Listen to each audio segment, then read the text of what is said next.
জীবন নদীর প্রতিটি বাঁক যেমন নতুন কোনো দিগন্তের সূচনা করে, তেমনি পুরনো পথকে ফেলে যাওয়ার এক অলিখিত আহ্বান জানিয়ে দেয়। বিশ্বকাপ জয়ী লিওনেল মেসি, সর্বকালের সর্বোচ্চ গোলদাতা ক্রিশ্চিয়ানো রোনালদো, ক্রোয়েশিয়ার প্রাণভোমরা লুকা মদ্রিচ, যেই নামগুলো গত 2 দশক ধরে সবুজ গালিচাকে মন্ত্রমুগ্ধ করে রেখেছিল, সম্ভবত তাদের পদচিহ্ন আর দেখা যাবে না বিশ্বকাপের মঞ্চে।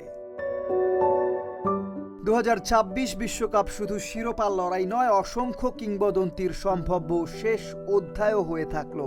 আন্তর্জাতিক ফুটবলের সবচেয়ে বড় মঞ্চে হয়তো এটাই ছিল তাদের শেষ উপস্থিতি।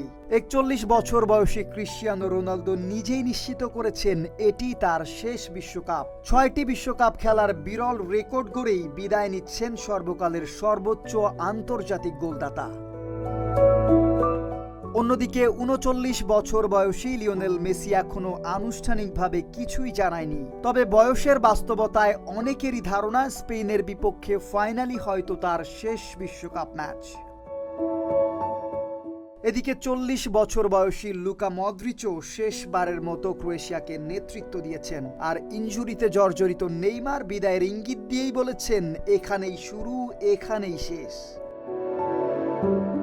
তাই বিশ্বকবি রবীন্দ্রনাথ ঠাকুরের সেই অবিনশ্বর চরণের মতোই বলতে হয়, যখন পড়বে না মোর পায়ের চিহ্ন এই বাকে, বাইব না আর খেয়া এই ঘাটে। Desk report, Dhaka post.